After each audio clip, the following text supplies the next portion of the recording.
অনেকদিন ধরেই ভাবছিলাম একদিনের ছুটিতে কোথায় যাওয়া যায়। তো পরে প্ল্যান করলাম যে সিরাজগঞ্জ এনায়েতপুর গোলাম মামার হোটেলে যাব। যেই ভাবা সেই কাজ। সকালে ঘুম থেকে উঠে ভোরে ভোরে রওনা দিয়ে দিলাম সিরাজগঞ্জ। তো প্রথমে সকালে ঘুম থেকে উঠে চেক করলাম যে ট্রেনের টিকিট আছে কিনা। তো দেখলাম যে একতায় টিকিট আছে, একতা এক্সপ্রেসে, এটা পঞ্চগড় যায়, টিকিট আছে।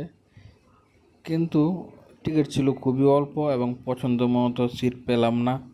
সিট পেলাম হচ্ছে 74 নম্বর সিট, ট বগিতে। উঠে গেলাম। গাড়ি ছাড়লো সকাল 12টায় এবং আশেপাশে সুন্দর দৃশ্য দেখতে দেখতে আমরা এগোতে থাকলাম। একটা জিনিস খেয়াল করলাম, ট্রেনের ভেতরে কিভাবে যেন বৃষ্টির পানি চলে আসলো, বুঝতে পারলাম না। তারপর হঠাৎ করে পানি পিপাসা লাগলো। হকার মামা থেকে একটা একুয়াফিনা পানি কিনে খেলাম। পানিটা খুবই ভালো লাগলো। আগে তো শুধু প্রাণ পাওয়া যেত, এখন একুয়াফিনা কিনলে এসব পানিও পাওয়া যায়। তো যাই হোক, বলতে বলতে আমরা এগিয়ে গেলাম যমুনা সেতুর উদ্দেশ্যে। আস্তে আস্তে যমুনা সেতু চোখের সামনে চলে আসলো এবং যমুনা নদীর দৃশ্য যখন আমার চোখে পড়ে তখন আমি নস্টালজিক হয়ে যাই। কারণ এই যমুনা নদীর সাথে আমার অনেক স্মৃতি জড়িয়ে আছে। এক সময় এখানে অনেকবার আসা যাওয়া করেছি, সিরাজগঞ্জে এসেছি, যমুনাতে গোসল করেছি। আসলে ওই দিনগুলির কথা মনে পড়লে খুবই ভালো লাগে। তো এই রেল ব্রিজে ভ্রমণ আমার প্রথম। আগে তো সড়ক, যমুনা মূল সেতুর পাশে যেই রেল লাইন ছিল ওটাতে ভ্রমণ করতাম। নতুন রেল ব্রিজ করার পরে এটা আমার প্রথম ভ্রমণ। গাড়ি খুব দ্রুত চলছিল। আগে তো ট্রেন খুব আস্তে আস্তে চলতো মূল সেতুতে। তো যমুনা সেতুর এই নয়নাভিরাম সৌন্দর্য খুবই উপভোগ করছিলাম, ভালো লাগছিল। তো একটা জিনিস খেয়াল করলাম, যত দিন যাচ্ছে যমুনা নদীতে তত চর পড়ে যাচ্ছে। বিষয়টা আমাকে খুব ভাবালো। আসলে নদীতে যখন অতিরিক্ত চর পড়ে যায় তখন নদীর স্বাভাবিক গতি ব্যাহত হয়। তো আস্তে আস্তে আমরা যমুনা নদী পার হয়ে গেলাম, নেমে গেলাম সিরাজগঞ্জ মনসুর আলী স্টেশনে। আস্তে আস্তে আমরা এগোতে থাকলাম। তো একটা জিনিস খেয়াল করলাম, মনসুর আলী স্টেশনের যে সাইনবোর্ড আছে ওটাতে লেখা সদানন্দপুর রেলওয়ে স্টেশন। আসলে কে বা কারা এটা করেছে বুঝতে পারলাম না। জায়গাটার নাম সদানন্দপুর।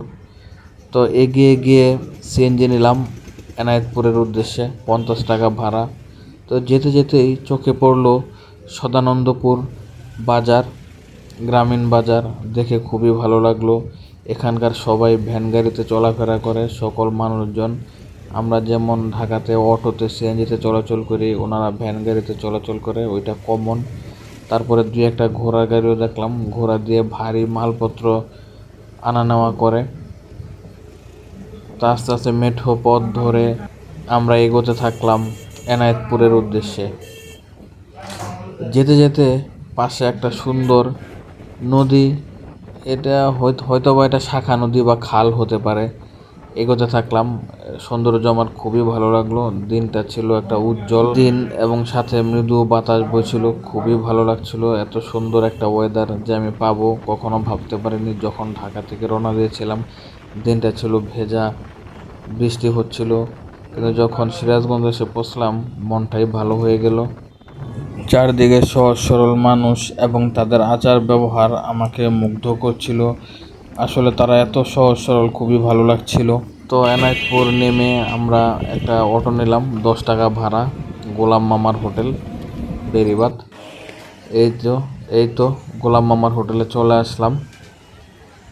এসে তো অবস্থা খুবই খারাপ, বিশাল কর্মযজ্ঞ এখানে। এত মানুষ হোটেলে ঢুকাই দেয়, কি করব বুঝতে পারছিলাম না। সারি সারি বাইকের গাড়ির সিরিয়াল। এই তো গোলাম মামার হোটেল দেখা যাচ্ছে, পাশে হচ্ছে রাজা মামার হোটেল। তবে গোলাম মামার হোটেলে ভিড় বেশি, রাজা মামার হোটেলও খারাপ না, রাজা মামাও ভালো নাম করেছে। এদিকে বিশাল যমুনা নদী দেখতে পেলাম, খুবই ভালো লাগলো। বেড়িবাঁধ চলে গেছে একদম যমুনা নদীর মাঝ বরাবর।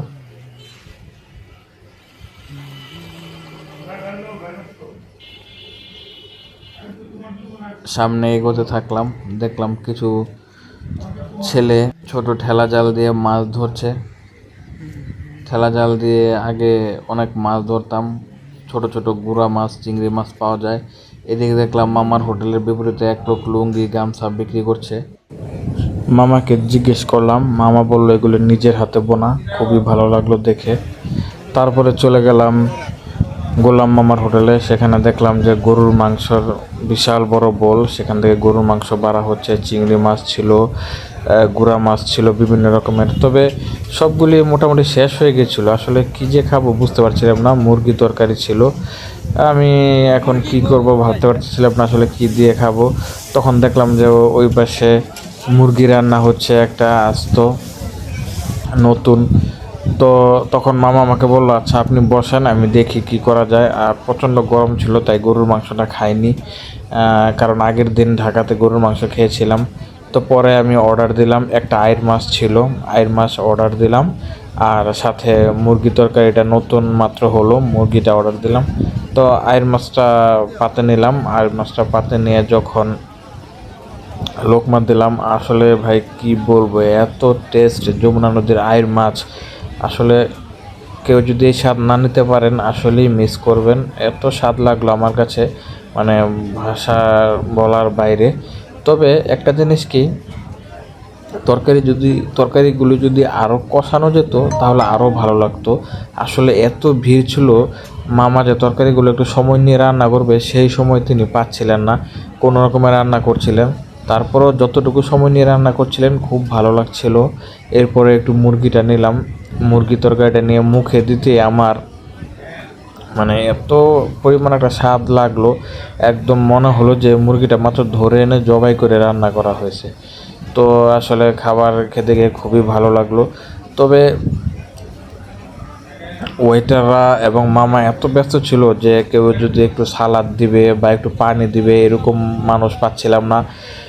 তো মোটামুটি খাওয়া শেষ করলাম, খাওয়া শেষ করে পাশে রাজা মামার হোটেলে গেলাম।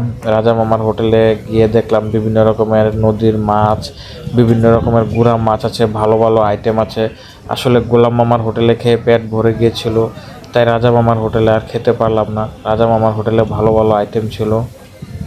ওইখানে দেখলাম যে বাগাইর মাছ রান্না করছেন রাজা মামার হোটেলে। তো জিজ্ঞেস করলাম এক পিস কত, যে এক পিস 250 টাকা করে বিক্রি করে যমুনা নদীর বাগাইর মাছ। মাছটা 26 কেজি ছিল উনি বললেন।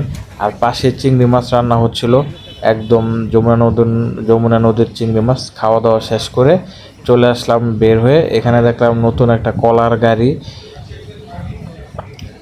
সবরি কলা, এবং উনি বললো যে সবরি কলাগুলো 30 টাকা হালি, অথচ ঢাকায় এই সবরি কলাগুলো যদি খেতে চাই তাহলে 50 টাকা হালি লাগবে, আর এত ফ্রেশ তো পাওয়া যাবে না। তো মোটামুটি খাওয়া দাওয়া শেষ করে বেরিবাদ ধরে একেবারে শেষ মাথায় চলে গেলাম আসলে উপভোগ করার জন্য। দেখি রাস্তাটা কতটুকু গেছে, খুবই ভালো লাগছিল। চারপাশ থেকে এত সুন্দর বাতাস বইছিল, আর গ্রামীণ পরিবেশ এত ভালো লাগছিল। আসলে আমরা যারা ঢাকায় থাকি এরকম খোলামেলা পরিবেশ পাই না। উত্তরবঙ্গতে যতবারই গিয়েছি ততবারই ভালো লাগে। তো হাঁটতে হাঁটতে রাস্তার শেষ প্রান্তে এরকম সুইচ গেট আছে, এগুলি দিয়ে পানি নিয়ন্ত্রণ করা হয়। এই সুইচ গেটের মাথায় হাঁটতে হাঁটতে চলে যাচ্ছিলাম। এখানে বিভিন্ন ধরনের দোকান দেওয়া হয়েছে, ফলের দোকান আছে, বিভিন্ন ধরনের স্ন্যাক্স আইটেম আছে, মামারা নিয়ে বসেছেন।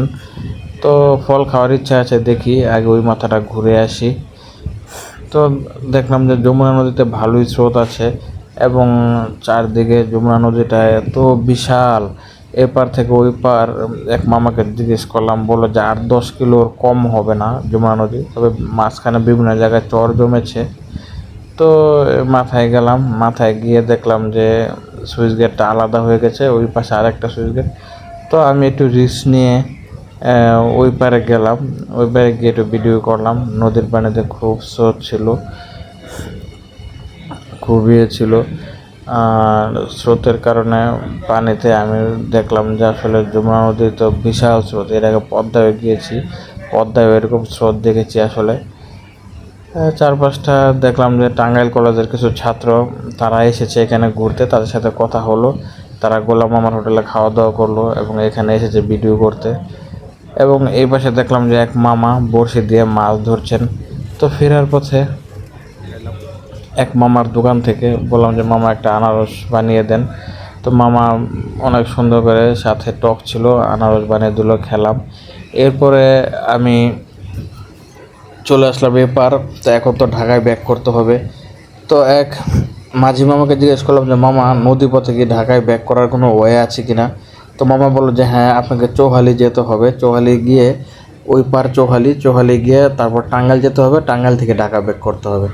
তো আমি চিন্তা করলাম যে এই সুযোগে যমুনা নদীটাও ভ্রমণ হয়ে যাবে এবং টাঙ্গাইল শহরটাও দেখা হয়ে যাবে। তো যেই সুযোগ সেই কাজ, নৌকাতে উঠে পড়লাম। 4টা নৌকা চৌহালির উদ্দেশ্যে রওনা দিল এবং যখন নৌকাটা নদীর মাঝখানে আসলো, আসলে এত ভালো লাগলো, এত সুন্দর বাতাস, মনে হচ্ছিল যেন আমি দূর দিগন্তে নদীর মাঝখানে হারিয়ে গেছি। এবং আমার এরকম মনে হচ্ছিল যে একটা গান আছে না, যে এই পথ যদি না শেষ হয়। তো আমার মনে হচ্ছিল যদি এই নদীতে, এই যে মাঝখানে আছি, এই নদীটা যদি কখনো শেষ না হতো, এত ভালো লাগছিল আসলে বলার বাইরে। বিকেলে সূর্যটাও আস্তে আস্তে নেমে যাচ্ছিল, চারদিকে মৃদুমন্দ বাতাস, যমুনা নদীর অপার সৌন্দর্য। মাঝে মাঝে বিভিন্ন জায়গায় দেখছিলাম বিভিন্ন জেলে ভাইরা মাছ ধরছেন। তো আস্তে আস্তে বলতে বলতে প্রায় 1 ঘন্টার উপরে লাগলো। আমরা চলে আসলাম চৌহালি ঘাটে। চারদিকে দেখলাম এখানে বিনোদন কেন্দ্র হয়েছে, দেখলাম আশেপাশে। এখানে তো এক ভাইয়ের সাথে কথা হলো, উনি বললো যে এখানে বিভিন্ন মানুষজন এই পারেও ঘুরতে আসে।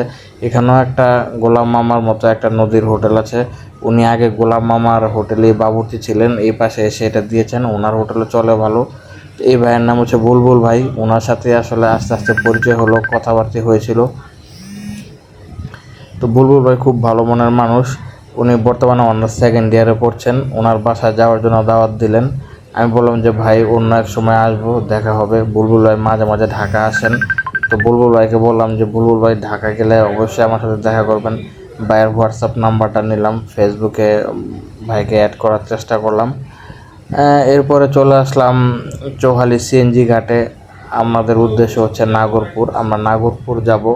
নাগরপুর থেকে তারপরে টাঙ্গাইলের সিএনজিতে আমাদের যেতে হবে। তো দুই পাশের সারি সারি রাস্তা পার হয়ে এই তো চলে আসলাম নাগরপুরে। এটা হচ্ছে নাগরপুর চৌরাস্তা সিএনজি স্ট্যান্ড। এক পাশ দিয়ে রাস্তা চলে গেছে, এটা দৌলতদিয়া ঘাটে চলে গেছে। এই পাশ দিয়ে রাস্তা, এটা হচ্ছে টাঙ্গাইল টু দৌলতদিয়া রোড, এই রোডটা করা হচ্ছে। তো আপনি যদি উত্তরবঙ্গ থেকে দৌলতদিয়া যেতে চান, পাটুরিয়া দৌলতদিয়া ঘাটে যেতে চান, তাহলে আপনাকে আর কষ্ট করে ওই যে মানিকগঞ্জ সাভার যেতে হবে না, টাঙ্গাইলের ভিতর দিয়ে যেতে পারবেন। রাস্তাটা তৈরি করা হচ্ছে আর কি। তো এই তো চলে আসলাম টাঙ্গাইল শহরে। এই যে টাঙ্গাইল শহরের চিত্রটা আপনাদেরকে ছোট করে দেখাচ্ছি। দেখুন টাঙ্গাইল শহরটা আসলে মোটামুটি অনেক উন্নত। বিভিন্ন ডিস্ট্রিক্টে গিয়েছি, আসলে টাঙ্গাইল শহরটা ভালোই আমার কাছে উন্নত মনে হলো। অনেক ডিস্ট্রিক্টে আছে এখনও ততটা উন্নত হয়নি। আমার কয়েকটা ডিস্ট্রিক্টে ঘোরার অভিজ্ঞতা হয়েছে। তো এই তো টাঙ্গাইল ডিস্ট্রিক্টটা দেখাচ্ছি ছোট করে আপনাদেরকে। দেখুন আমি অটো নিয়ে চলে যাচ্ছি। এই তো নিরালা ঘর, পিয়াসি হোটেল অ্যান্ড রেস্টুরেন্ট, এভাবে করে চলে যাচ্ছিলাম আমরা টাঙ্গাইল পুরাতন বাস স্ট্যান্ডের দিকে। এই তো বাটা শোরুম আছে, ওইখানে বাটা শোরুম, টাউন সরকারি প্রাথমিক বিদ্যালয়। মানে আমরা একবারে শহরের মাঝ বরাবর মেইন রোড ধরে যাচ্ছিলাম। রাস্তায় মোটামুটি গাড়ির চাপ ছিল। নবাব কাচ্চি ডাইন, অনেকগুলো বিরিয়ানির দোকান দেখলাম। আসলে এখানে বর্তমানে বিরিয়ানিটা আসলে সব জায়গায় জনপ্রিয় হচ্ছে এবং বাংলাদেশের মানুষ আসলে বিরিয়ানি খেতে খুব পছন্দ করে। ঢাকা যাওয়ার বিভিন্ন বাস দেখছিলাম, কিন্তু আমি আসলে চাচ্ছিলাম যে ভালো বাসে করে ঢাকা যেতে, কারণ আমার সময় খুব কম ছিল হাতে। আমি চাচ্ছিলাম দ্রুত ঢাকা পৌঁছাতে। এই তো আশিকপুর বাইপাস। এক ভাইকে জিজ্ঞেস করলাম যে কীভাবে দ্রুত যাওয়া যায়। উনি বললেন যে ভাই আপনি আশিকপুর বাইপাসে যাবেন। আশিকপুর বাইপাস থেকে উত্তরবঙ্গ থেকে ছেড়ে আসা যে কোনো বাসে আপনি দ্রুত চলে যেতে পারবেন। তো এই তো আশিকপুর বাইপাসের ওভারব্রিজ, এটা আমি পার হলাম। পার হয়ে আমি কয়েকটা গাড়িকে সিগন্যাল দিলাম, তারপরে হানিফের একটা গাড়িতে 200 টাকা পুকে ঢাকা চলে আসলাম। সো ভিডিওটা ভালো লাগলে লাইক, কমেন্ট এবং শেয়ার করতে ভুলবেন না।